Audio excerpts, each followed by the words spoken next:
Anda akan mengikuti Risalah Ramadan RRI Bandung, gerbang menuju rahmat Allah yang penuh berkah dunia akhirat. Assalamualaikum warahmatullahi wabarakatuh. Alhamdulillah wa syukurillah pendengar dimanapun Anda berada.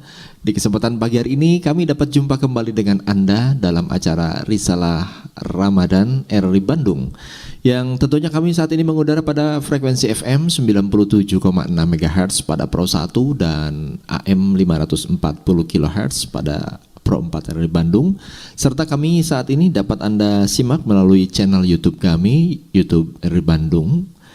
Pendengar, di kesempatan pagi hari ini saya Zaki Asegaf tentunya akan menemani Anda 30 menit ke depan untuk bisa memberikan pencerahan kepada kita, tentunya dari narasumber kita. Ya, narasumber kita di kesempatan pagi hari ini yaitu Ustadz Umar Yusuf MSOS. Ya, kita sahabat terlebih dahulu. Assalamualaikum Ustadz. Waalaikumsalam warahmatullahi wabarakatuh. Terima kasih Ustadz sudah menyempatkan Sami-sami sudah hadir di studio ya di kesempatan pagi hari ini. Dan pendengar dimanapun Anda berada, insya Allah Ustadz Umar Yusuf di kesempatan pagi hari ini akan memberikan pencerahan kepada kita terkait dengan topik yang akan dibahasnya, yaitu amalan masuk surga dan dijauhkan dari neraka. Seperti apa yang akan disampaikan oleh Ustadz Umar Yusuf, kita akan simak bersama. Ustadz, silahkan Ustadz. Baik, hatur nuhun. Bismillahirrahmanirrahim. Assalamualaikum warahmatullahi wabarakatuh. Waalaikumsalam.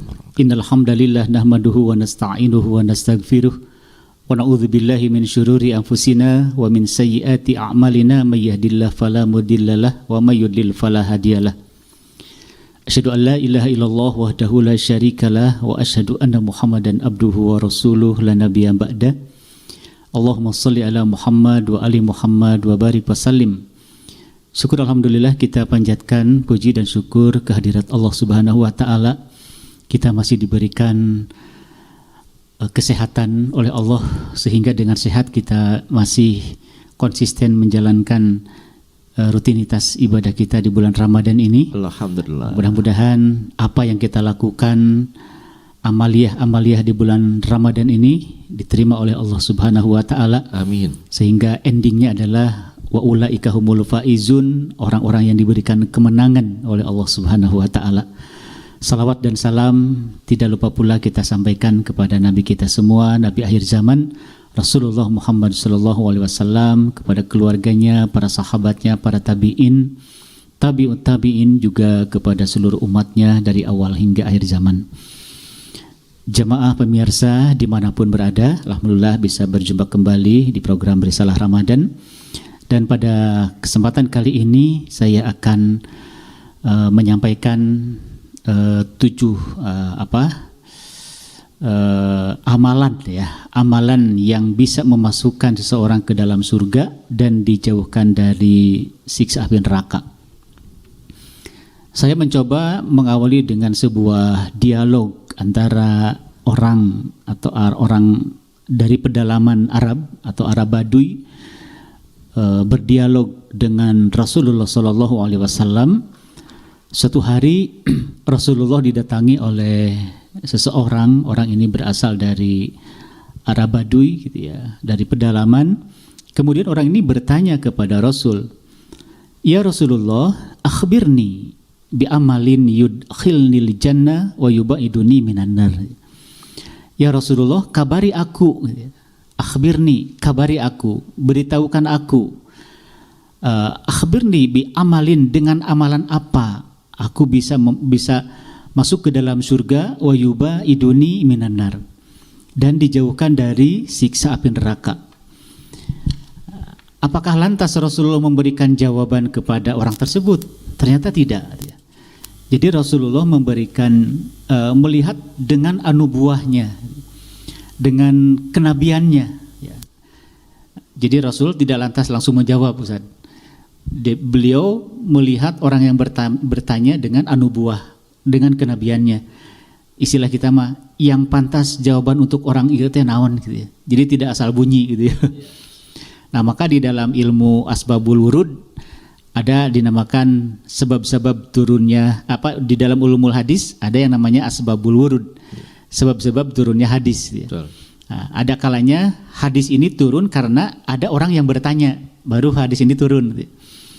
Yang kedua, ada kalanya karena kebijakan Rasulullah.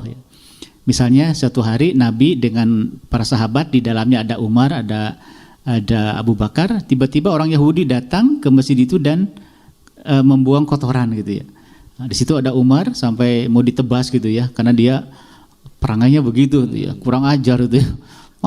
Masa kencing di masjid gitu ya. Nah, kemudian kata Nabi, biarkan Umar, biar saya yang menghadapi. Kemudian Rasul menyampaikan bahwa ini tempat ibadahnya orang-orang muslim gitu ya, tidak boleh membuang kotoran di sini. Kemudian Rasulullah mengajarkan, memberikan contoh, dibersihkan.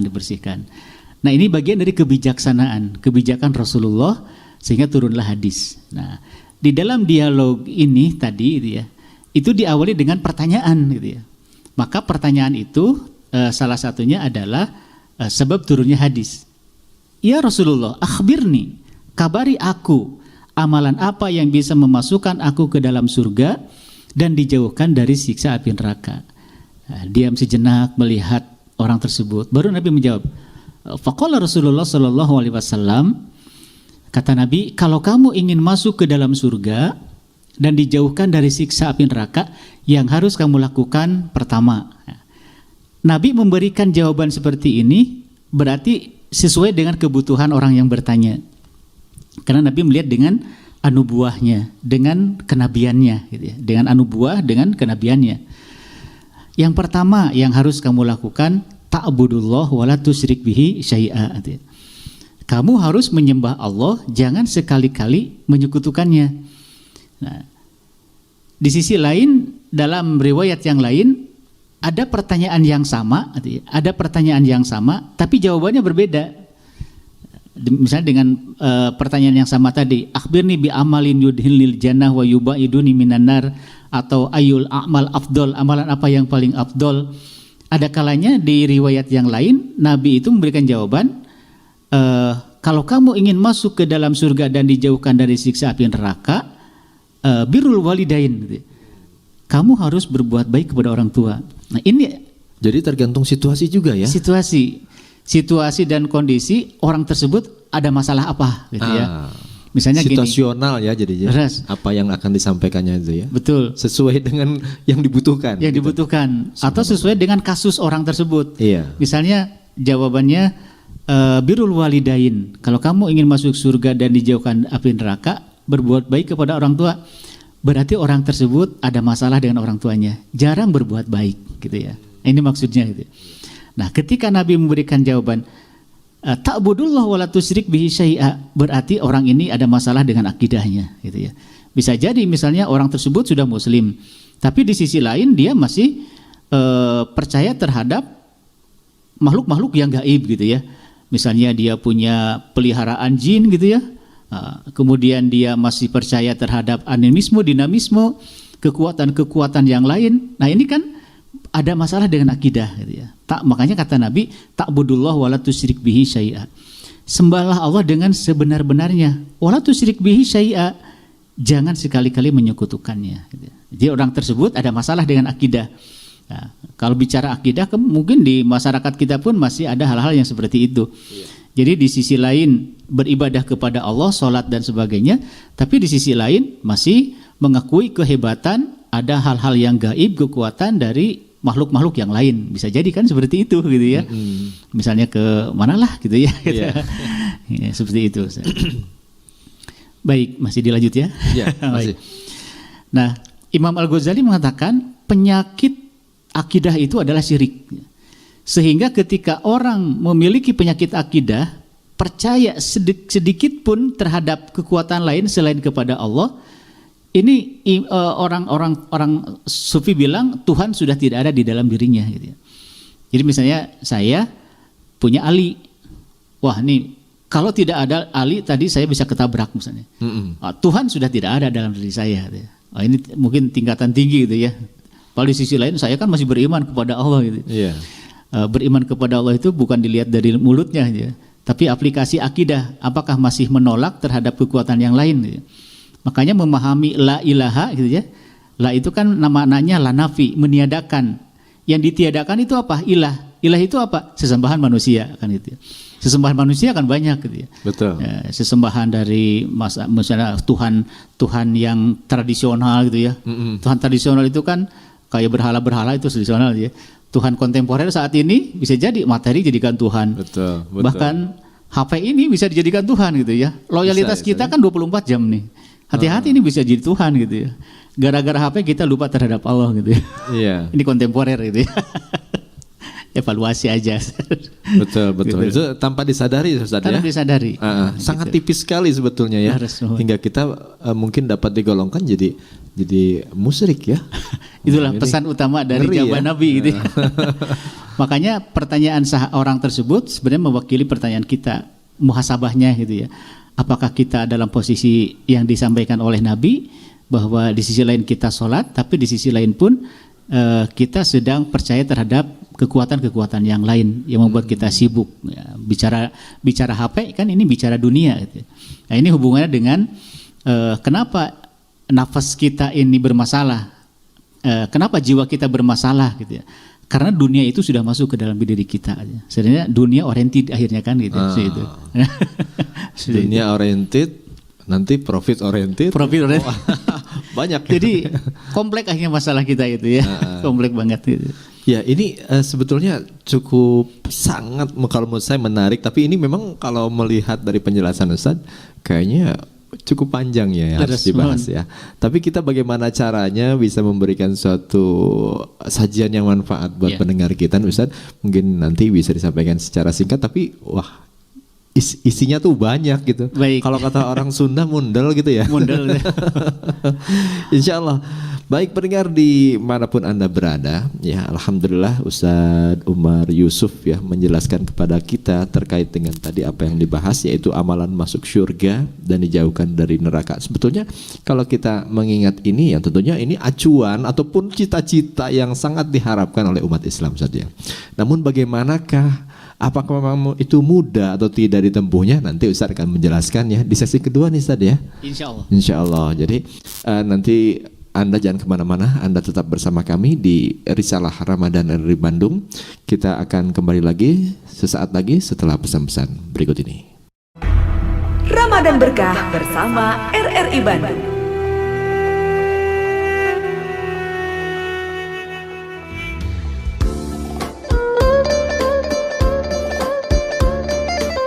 Dari Ibnu Abbas radhiyallahu an berkata, Rasulullah Shallallahu Alaihi Wasallam bersabda, surga rindu kepada 4 orang, yaitu pembaca Al-Quran, orang yang menjaga lisan, pemberi makan orang yang lapar, dan orang yang puasa di bulan Ramadan.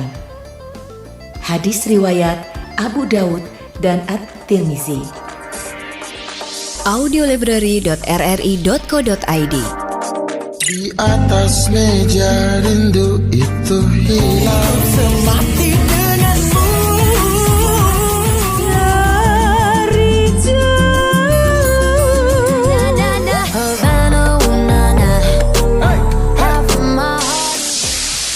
kumpulan lagu dari berbagai genre, ragam budaya, dan kategori materi audio RRI.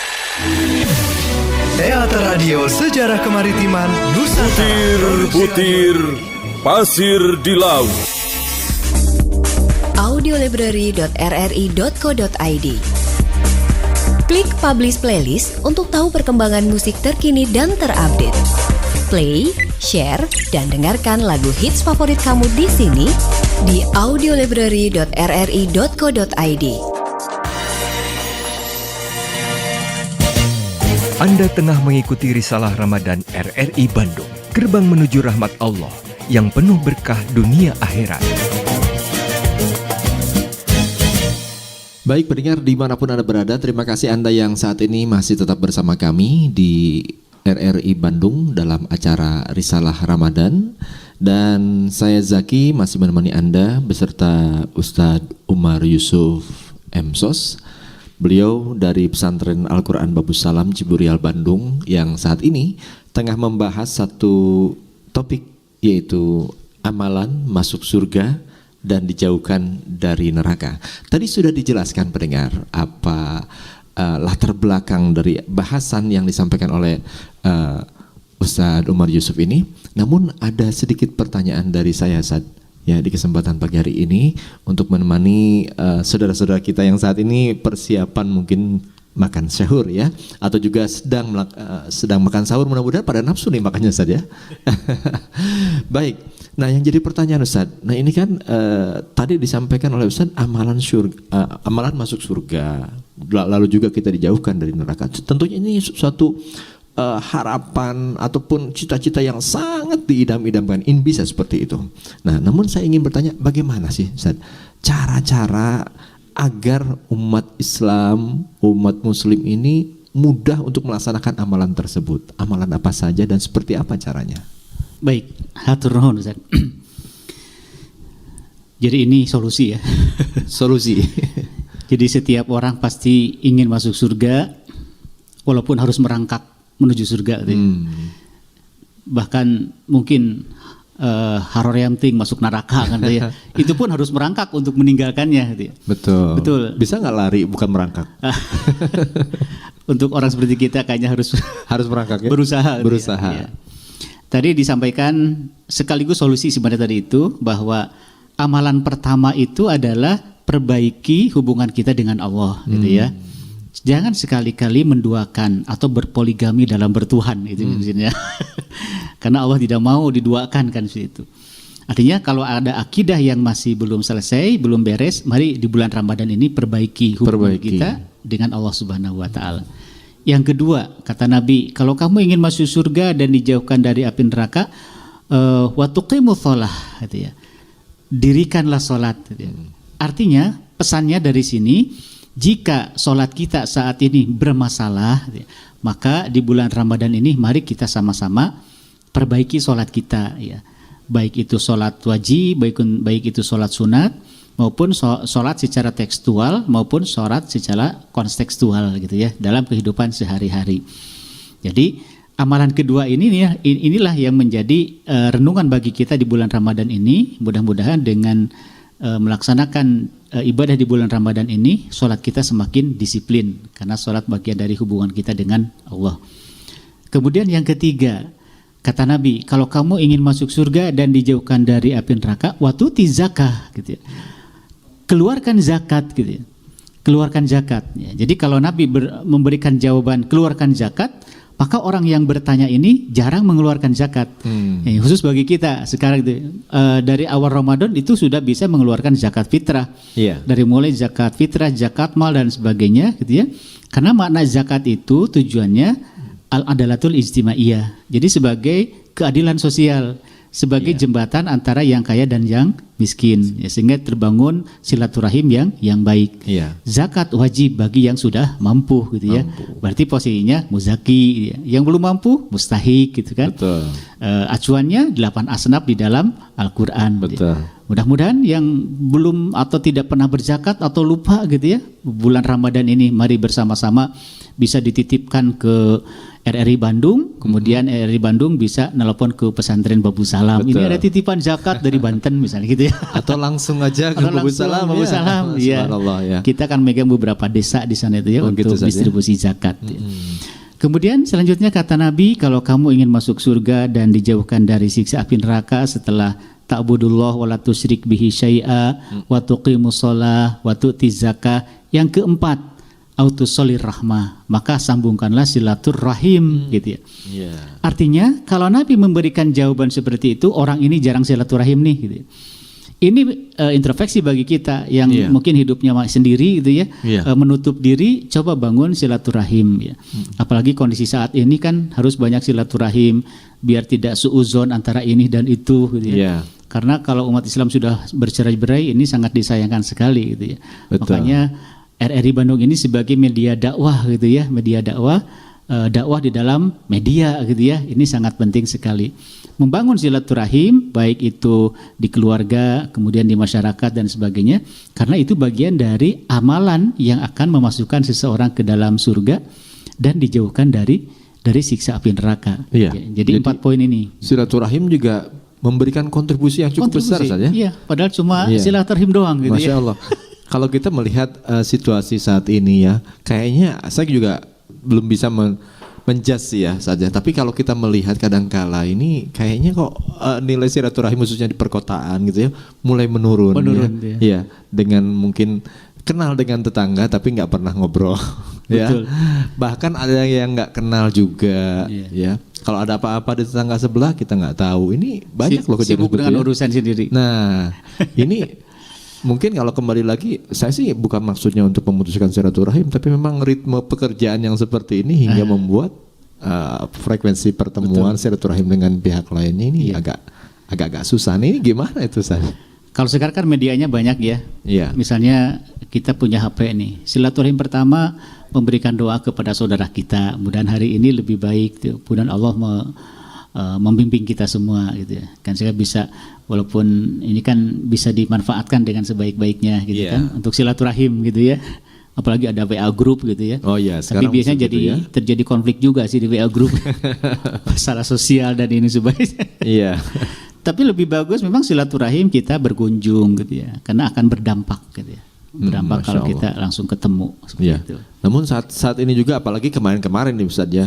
Katanya kalau orang yang sopan itu malah justru dia nggak silaturahim langsung katanya, soalnya masanya sedang pandemi gitu ya. Kalau sebelumnya kemarin justru kalau biasanya bersalaman, kalau orang yang sopan katanya sekarang nggak bersalaman dulu gitu Ustaz, karena memang dia menghargai orang lain, khawatir mungkin dia ini membawa virus yang kemarin-kemarin kan kita apa istilahnya tuh terkait dengan pandemi COVID-19 kan cukup tinggi nih gitu Ustaz. Laras ya. Jadi pandemi itu sebenarnya memutuskan silaturahim. Nah, untuk ketemu maksudnya. Betul. Tapi memang silaturahim yang paling baik itu adalah mendoakan setiap sholat untuk saudara kita. Doakan saja gitu ya. Karena ada sahabat Nabi yang dia masuk ke dalam surga, kata Nabi dia ahli surga, bukan dia ahli tahajud gitu ya, bukan dia ahli sodako, tapi dia itu ahli mendoakan orang lain gitu ya. Nah, suatu hari kan Nabi dengan sahabat di dalam kata Nabi, apakah aku memberitahukan orang yang dijamin masuk surga? Sahabat kan GR gitu ya, jangan-jangan saya gitu ya. Tiba-tiba masuk seseorang bajunya compang-camping gitu ya. Nah itu yang akan dijamin masuk surga gitu. Sahabat kan kaget, kok bajunya compang-camping kayak pengemis gitu. Nah disitulah Umar penasaran, wahai fulan boleh saya nginap 3 hari 3 malam atau beberapa hari di rumah Anda? Oh boleh silahkan. Tujuannya apa? Ingin mengetahui amalan apa yang dilakukan. Betul. Tiap malam tidak pernah tahajud gitu. Ibadahnya biasa-biasa saja. Hari ketiga Umar itu penasaran, wahai fulan, Anda kan oleh Nabi dijamin masuk surga, tapi saya lihat ibadahnya biasa-biasa aja, tidak seperti kami. Jawabannya sederhana, iya memang betul, saya tidak seperti Anda semua. Tapi ada satu amalan yang saya selalu lakukan dalam sholat, mendoakan tetangga saya, mendoakan kaum muslimin agar diberikan kesehatan, dimudahkan rezekinya gitu ya, diampuni segala dosa-dosanya dan sebagainya. Dan doa Allahumma gfirlil mu'mini wal mu'minat wal muslimin wal muslimat itu bisa didawamkan gitu ya. Itu sebagai bentuk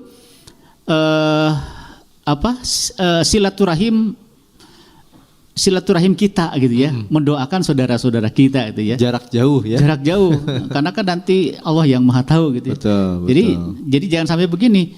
Ada dalam Al-Qur'an ini sindiran bagi kita.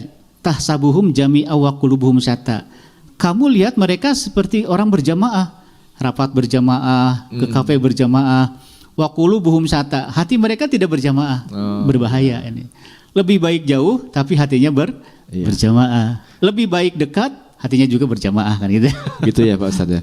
Ya saya juga pernah mendapat satu ya istilahnya apa yang disebutkan dari kisah-kisah itu, salah satunya adalah bersihnya hati itu Pak Ustadz. Itu bagaimana Pak Ustadz? Katanya syarat salah satunya juga adalah dengan bersihnya hati, Rasul pernah mengatakan bahwa seseorang itu jadi ahli jannah gitu. Leres.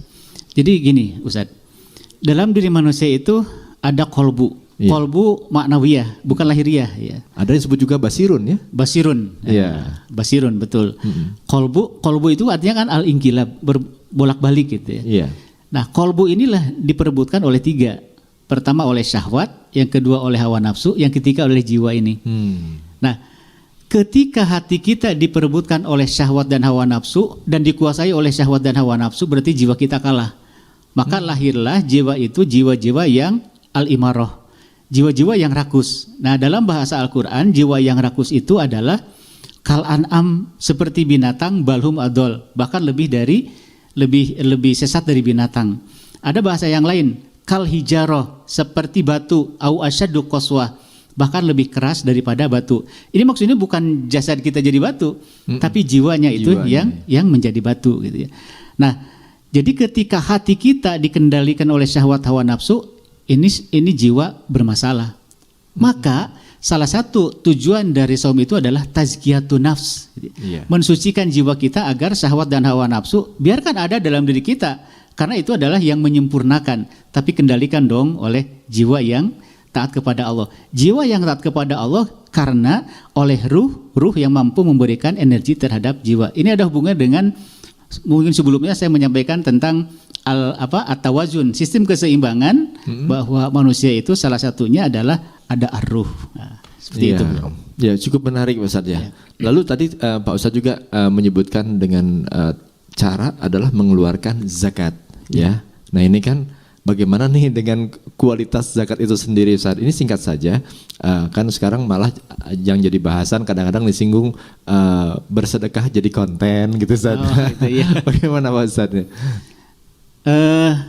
Sebenarnya zakat itu kan ada akad gitu ya, ada akad.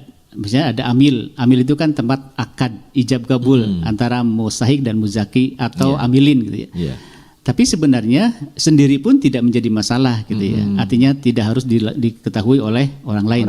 Tapi kita dakwahnya ada dakwah bil jamaah. Nah, kalau dakwah dengan berjamaah ini berbicara organisasi gitu. Memberikan contoh pada orang lain maksudnya. Contoh yang lain. Ada sistem gitu ya, sistem manajemen gitu ya, pengelolaan zakat agar terarah dengan sebaik-baiknya gitu ya. Nah, itu mah urusan ikhlas dan tidak mah urusan dia dengan Tuhannya gitu ya. Silahkan mau dibuat konten di YouTube, di Facebook dan sebagainya gitu ya. Mudah-mudahan menjadi contoh bagi orang lain. Lah husnuzon aja lah gitu. Gitu ya Ustadz ya.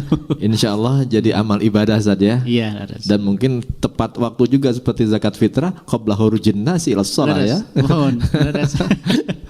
Baik Ustadz, sebetulnya masih panjang ya. Kita ingin bicara-bicara terkait dengan bahasan kita di pagi hari ini, amalan masuk surga dan dijauhkan dari neraka. Namun waktu Pak Ustadz yang membatasi kita semua. Terima kasih atas waktu Ustadz di kesempatan pagi hari ini. Dan pendengar dimanapun Anda berada, alhamdulillah saya beserta Ustadz Umar Yusuf sudah menemani Anda kurang lebih 30 menit ya, yang mudah-mudahan dapat bermanfaat bagi kita semua. Karena waktulah yang membatasi, dan saya harapkan Anda tetap bersama kami. Anda bisa menyimak acara kami setiap pukul 3.30 hingga pukul 4 waktu Indonesia Barat melalui RRI Bandung dan channel YouTube kami, YouTube RRI Bandung. Saya Zaki undur diri. Subhanakallahumma wa bihamdika asyhadu an la ilaha illa anta astaghfiruka wa atubu ilaik. Assalamualaikum warahmatullahi wabarakatuh. Demikian telah Anda ikuti Risalah Ramadan RRI Bandung. Nantikan acara kami selanjutnya.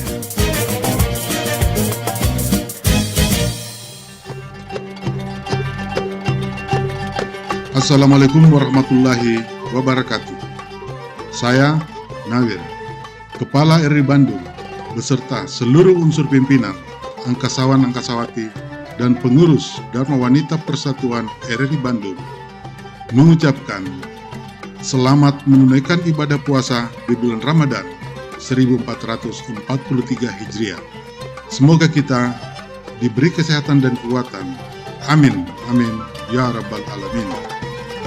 Bersama RRI Bandung, mari kita tingkatkan iman dan takwa kepada Allah Subhanahu wa Ta'ala. Wassalamualaikum warahmatullahi wabarakatuh.